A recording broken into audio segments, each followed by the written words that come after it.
జగన్మోహన్ రెడ్డి మీద ED, CBI పెట్టిన కేసులు త్వరితగతిన విచారణ జరపాలి. వాటిని ఒక టైం బౌండ్ పెట్టి పూర్తి చేయాలి. ఇప్పటికే చాలా తాత్సారం జరిగింది అని చెప్పి కాపు ఉద్యమ నాయకుడు పవన్ కళ్యాణ్ రాజకీయాల్లోకి వచ్చిన దగ్గర నుంచి కాపు నేతగా ఆయన కనిపిస్తున్నారు. మాజీ ఎంపీ హరిరామ జోగయ్య తెలంగాణ హైకోర్టులో పిటిషన్ వేశారు. ఈ పిటిషను వెనక ఉన్న కారణాలను మనం చర్చించుకుంటే ప్రధానంగా జగన్మోహన్ రెడ్డికి సంబంధించిన ఏదైతే తెలుగుదేశం మీడియా అతను అవినీతిపరుడు, దుర్మార్గుడు అని ప్రచారం చేసిన ప్రముఖమైన కేసుల్ని ఎల్లప్పుడూ ప్రజల్లో లైవ్లో ఉంచేందుకు తెలుగుదేశం పార్టీ ఆ మీడియా ప్రయత్నిస్తూ ఉంటుంది. అందులో రెండు అతి ముఖ్యమైనవి. ఒకటి వివేకానంద రెడ్డి హత్య కేసు, రెండు జగన్మోహన్ రెడ్డి మీద సిబిఐ, ఈడీ పెట్టిన కేసులు. వివేకానంద రెడ్డి హత్య కేసుకు సంబంధించి నిరంతరం ఏ అంశం దొరికినా కూడా దాన్ని హైలైట్ చేయడంలో తెలుగుదేశం పార్టీ మీడియా మంచి టాలెంటెడ్గా ప్రయత్నిస్తూ ఉన్నాయి.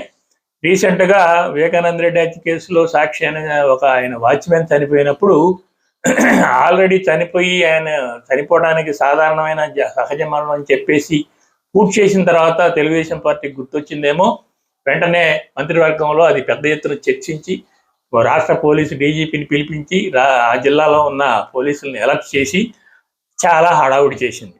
తర్వాత నెక్స్ట్ డేనే ఈనాడు అందులో సాక్షులు కానీ మరొక ముగ్గురిని అందులో చేర్చి మొత్తం 6గురిని ఒకరొకరుగా చనిపోవడం వెనక పెద్ద రహస్యం ఉందని, జగన్మోహన్ రెడ్డి కానీ అతనికి సంబంధించిన వ్యక్తులు కానీ వివేకానంద రెడ్డి హత్య కేసు నుంచి బయటపడేందుకు ఈ యొక్క సాక్షుల్ని ఒక్కొక్కరిని అనుమానాస్పద స్థితిలో చంపేస్తున్నారన్న అర్థం వచ్చే విధంగా కథనాన్ని ప్రచురించింది.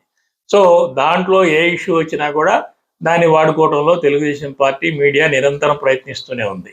ఇప్పుడు ఈ కేసులకు సంబంధించి సిబిఐ, ఈడీ పెట్టిన కేసులకు సంబంధించి గతంలో రఘురామకృష్ణరాజు గారు వాటిని ఎప్పుడు లైవ్లో ఉంచే విధంగా నిరంతరం కోర్టుల్లో పిటిషన్స్ వేస్తూ వచ్చారు. తెలంగాణ హైకోర్టు నుంచి వేరే కోర్టుగా కేసులు మార్చాలని, లేదా ఆయన బెయిల్ రద్దు చేయాలని, ఇలా రకరకాల కేసులు ఆయన పిటిషన్స్ వేస్తూ వచ్చారు. అది నిరంతరం లైవ్లో ఉండేట్టుగా చూసుకున్నారు పేపర్లో, వార్తల్లో. అయితే ఆ పిటిషన్లన్నీ కూడా ఈపాటికే తెలంగాణ హైకోర్టు కానీ సుప్రీంకోర్టు కానీ కొట్టేసింది.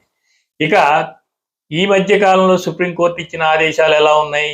అన్ని రాష్ట్రాల్లో ఆయా రాష్ట్రాల్లో ప్రజాప్రతినిధులకు సంబంధించిన కేసులు ఎక్కడైనా పెండింగ్ ఉంటే హైకోర్టు ఆ కేసులను మానిటరింగ్ చేయాలి. దానికి సంబంధించిన సమగ్ర నివేదికలు ఈ నెలాఖరులోగా కోర్టుకు సమర్పించాలని చెప్పి ఆదేశాలు ఇచ్చింది. ఆ ఆదేశాలకు అనుగుణంగా తెలంగాణ హైకోర్టులో 309 కేసులు ప్రజాప్రతినిధులకు సంబంధించి ఇలాంటి కేసులు పెండింగ్లో ఉన్నాయి. ఆ కేసులకు సంబంధించి ఈ నెల 31వ తారీఖు పూర్తి వివరాలు సమగ్ర నివేదిక సుప్రీంకోర్టుకి ఇస్తామని చెప్పి అక్కడి అదనపు అడ్వకేట్ జనరల్ చెప్పారు. అయితే ఈలోగా హరిరామ జోగయ్య ఈ పిటిషన్ వేశారు. ఈ పిటిషన్ ఎందుకు వేశారు ఈయన? ఇప్పుడు తెలంగాణ హైకోర్టులో కానీ ఆంధ్రప్రదేశ్ హైకోర్టులో కానీ పెండింగ్ ఉన్న కేసుల్లో జగన్మోహన్ రెడ్డివే కాకుండా ప్రజాప్రతినిధుల మీద పెండింగ్ ఉన్న కేసులు, చంద్రబాబు నాయుడు మీద ఉన్న ఈ స్కిల్ డెవలప్మెంట్ కానీ ఇతరత్రా కూడా ఉంటాయి. వీటన్నిటికి సంబంధించి సుప్రీంకోర్టుకి నివేదికలు వెళ్తాయి. ఈ నివేదికలు వెళ్ళినప్పుడు ఇందులో చంద్రబాబు నాయుడుకి సంబంధించిన కేసులను పక్కా పెట్టి జగన్మోహన్ రెడ్డికి సంబంధించిన కేసులకు సంబంధించిన వార్తలనే ముందుకు తీసుకొచ్చేందుకు గానే ముందుగా ఈ పిటిషన్ వేసినట్టుగా అనిపిస్తుంది.